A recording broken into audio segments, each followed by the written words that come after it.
Hi friends, అందరికీ నమస్తే. అందరూ ఎలా ఉన్నారండి? బాగున్నారా? మేము కూడా చాలా చాలా బాగున్నాము. అలాగే ఈరోజు ఒక న్యూ మోడల్ ఫ్రాక్ అయితే కుట్టబోతున్నానండి. అది మీకు రిఫరెన్స్ పిక్ పెట్టగలను, కానీ ఒక్కొక్క ఫ్రాక్లో ఒక్కొక్క డిజైన్ అనేది తీసుకున్నారు. ఏది మనకి ఎవరైతే ఈ కస్టమర్ డ్రెస్ ఇచ్చారో వాళ్ళు ఒక్కొక్క ఫ్రాక్లో ఒక్కొక్క డిజైన్ తీసుకున్నప్పుడు నేను ఆ రిఫరెన్స్ పిక్ అనేది మీకు పెట్టలేకపోతున్నానండి.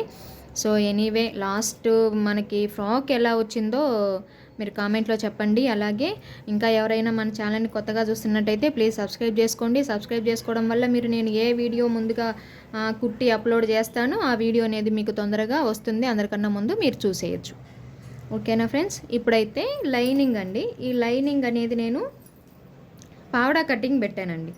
ఇలాగ 6 పీసులు వస్తాయి. పావడా కటింగ్ అనేది పెట్టేశాను. ఇది సాటిన్. ఇంకా ఈ ఫ్రాక్కి కుట్టవలసినవి మొత్తము 6 ఉన్నాయండి. ఆ 6 కలిపి ఒక ఫ్రాక్ అనేది చేయాలి. 6 పీసెస్ ఉన్నాయి.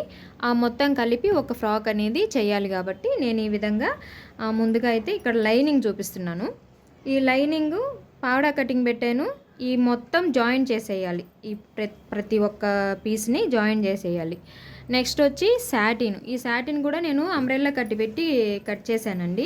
కట్ చేస్తే ఒక సైడు లెంత్ అనేది తక్కువ వచ్చింది. సో దీనికి కూడా ఈ పీస్ అనేది జాయిన్ చేసుకోవాలి. ఈ పావడా కటింగ్ పెట్టి అంతా జాయిన్ చేసేసానండి. పీస్ మొత్తము 6 పీసెస్. ఇప్పుడు క్యాన్ కుట్టాలి ఈ లైనింగ్కి. ఇప్పుడు ఏం చేయాలంటే, మీరు కన్ఫ్యూజ్ అవ్వకుండా క్యాన్ ఎంత లెంత్ అయితే కట్ చేసుకున్నారో అదే లెంత్లో మార్కింగ్ పెట్టుకోవాలి. ఇక్కడ నేను 15 ఇంచులు క్యాన్ కట్ చేసుకున్నాను. కింద ఒక 1/2 ఇంచు వదిలిపెట్టండి. ఇక్కడ 1/2 ఇంచు వదిలిపెట్టేసుకొని 1/2 ఇంచు కానీ 1 ఇంచు కానీ వదిలిపెట్టేసుకొని ఇలాగా, లేదా నేను చూడండి ఇక్కడ నేను మొత్తం 1 ఇంచ్ అనేది వదిలిపెడుతున్నాను. వదిలిపెట్టేసి 15 ఇంచులకి ఇక్కడికి మార్కింగ్ పెడుతున్నా. ఈ మార్కింగ్స్ మొత్తము ఈ పావడ ఎంత గేర్ అయితే ఉందో అంత గేర్కి పెట్టేసుకోవాలి. ఈ విధంగా మార్కింగ్స్ మొత్తం పెట్టుకున్నాం అనుకోండి, క్యాన్ కుట్టేటప్పుడు కన్ఫ్యూజన్ లేకుండా నీట్గా కుట్టు అనేది వేసేసుకోవచ్చు. ఈ క్యాన్ నేను 3 మీటర్లు తీసుకున్నానండి. ఇదే ఫ్రాక్ ఇంకొకటి కూడా కుట్టాలి కాబట్టి 3 మీటర్లు ఉంది లెంత్ అనేది. ఈ పొడవు మాత్రం 15 ఇంచులు పెట్టా. ఇక్కడ నేను క్లాత్కి మార్కింగ్ అనేది పెట్టేసుకున్నాను. కనిపిస్తుంది కదా మీకు? ఇదిగోండి, మార్కింగ్ అనేది పెట్టేశాను. ఇప్పుడు స్టార్టింగ్ ఇక్కడ నుంచి కుట్టు అనేది వేసుకోవాలి. ఈ క్యాన్ కుట్టేటప్పుడు ఒక ఫ్రిల్లు మిషన్ వైపుకుంటే ఇంకొక ఫ్రిల్లు మన వైపుకు ఉండేలాగా పెట్టుకోవాలి. అంటే బాక్స్ ప్లేట్స్ లాగా పెట్టుకోవాలన్నమాట. ఇక్కడ చూడండి, ఈ విధంగా ఒక ఫ్రిల్లు నా వైపుకు పెట్టాను. ఇక్కడ ఆల్రెడీ నా వైపుకు ఉంది ఫ్రిల్లు. ఇప్పుడు ఆపోజిట్లో పెట్టుకోవాలి, అంటే మిషన్ వైపుకి పెట్టుకోవాలి. ఈ విధంగా మళ్ళీ నెక్స్ట్ ఫ్రిల్ వచ్చేసి నా వైపుకు ఉండేలాగా పెట్టుకోవాలి. ఇలా కుట్టడం వల్ల ఏమవుతుందంటే ఇక్కడ అనేది కొంచెం ఎత్తుకున్నట్టు ఉంటుంది అన్నమాట, లేసినట్టు ఉంటుంది, బఫీగా ఉంటుంది. ఈ క్లాత్ వచ్చి ప్లెయిన్ నెట్ కనిపిస్తుంది కదా, ఒక సైడు జిగ్జాగ్ చేసా.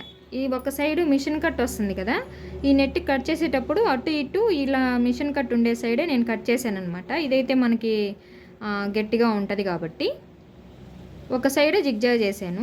ఈ ఫుల్ లెంత్ వచ్చేసి ఖర్చులతో కలిపి 16 ఇంచులు తీసుకున్నా. ఈ లెంత్ 16 ఇంచులు తీసుకున్నా. మొత్తం ఇది 9 మీటర్లు ఉంది. ఈ క్లాత్ మొత్తము 9 మీటర్లు ఉంది. అలాగే సీక్వెన్స్ ఉంది కదా, ఈ సీక్వెన్స్ క్లాత్ని నేను మనకి ఫుల్ లెంత్ వచ్చేసి నడుం దగ్గర నుండి ఈ బాటమ్ పార్ట్ మొత్తము 40 ఇంచులు ఉంటుంది. అయితే ఇందులో ఈ 15 ఇంచులు పోను 25 ఇంచులకు కట్ చేసుకోవాలి. ఖర్చులతో కలిపి 26 ఇంచులు కట్ చేశాను నేను. ఈ నడుం దగ్గర జాయిన్ చేయడానికి, అలాగే ఇక్కడ జాయిన్ చేయడానికి మనకి ఎక్స్ట్రా క్లాత్ కావాలి కాబట్టి 26 ఇంచులు అనేది పెట్టి కట్ చేశాను. మీరు ఇంకా కొంచెం 1 ఇంచ్ ఎక్స్ట్రా అయినా కట్ చేసుకోవచ్చు. ఇప్పుడు ఈ నెట్ క్లాత్ మొత్తాన్ని ఇదిగోండి, ఒక సైడ్ జిగ్జాగ్ చేశాను కదా, ఈ ఒక సైడ్ జిగ్జాగ్ చేసిన క్లాత్ని పైకి వచ్చేలాగా పెట్టుకోవాలి. అంటే సపోజ్ నేను మీకు ఇక్కడ చూపిస్తాను చూడండి, జస్ట్ ఇలా రావాలి. ఈ జిగ్జాగ్ చేసింది ఇలా పై వైపున రావాలి. అప్పుడు మనకేమవుతుందంటే ఫ్రిల్ కుట్టిన తర్వాత ఫ్రాక్ లుక్కే మారిపోతుంది ఇలా కుట్టడం వల్ల. ఒక మాటలో చెప్పాలంటే ఇలా కుట్టడం వల్ల ఫ్రాక్ అనేది చాలా చాలా బాగా బ్యూటిఫుల్గా ఉంటుంది, లుక్కే మారిపోతుంది.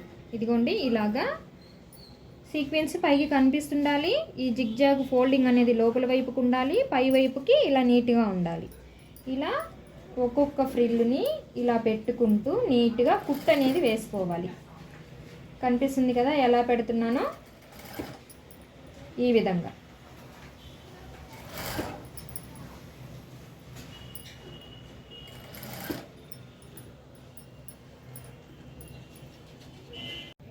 సీక్వెన్స్ క్లాత్కి ఇలా నెట్ కుట్టేసాం కదా, ఇదిగో చూడండి ఇలా నెట్ కుట్టడం అయిపోయిన తర్వాత ఇప్పుడు నడుం దగ్గర లైనింగు, శాటిను, నెట్టు ఈ 3 పీసులు కలిపి జాయిన్ చేసుకోవాలి. ఫైనల్గా లుక్ అయితే ఇలా ఉందండి. ఫైనల్గా అంటే డ్రెస్ మొత్తం కంప్లీట్ ఏం అవ్వలేదు. నేను నడుం పార్ట్, బాటమ్ పార్ట్ ఒక్కటే కుట్ అనేది వేసాను, కనిపిస్తుంది కదా మీకు, చూడండి. బాటమ్ పార్ట్ ఒక్కటే కుట్ అనేది వేసేసాను. కుట్టిన తర్వాత ఇలా ఉందన్నమాట లుక్. ఇక్కడ పై వైపున జిగ్జాగ్ చేసి కుట్టడం వల్ల మనకు ఆ లుక్కే మారిపోతుందని చెప్పాను కదా, మీరే చూడొచ్చు.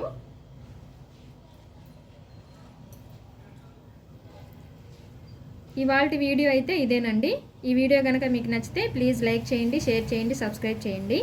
నెక్స్ట్ ఫుల్ వీడియోని అంటే మిగిలిన పార్ట్ని, సెకండ్ పార్ట్ నెక్స్ట్ వీడియోలో మొత్తం కంప్లీట్గా చూపిస్తానండి, లుక్ ఎలా ఉంది డ్రెస్ అనేది ఓవరాల్గా. ఈ వీడియో మీకు నచ్చితే ప్లీజ్ లైక్ చేయండి, షేర్ చేయండి, సబ్స్క్రైబ్ చేయండి. Thank you for watching.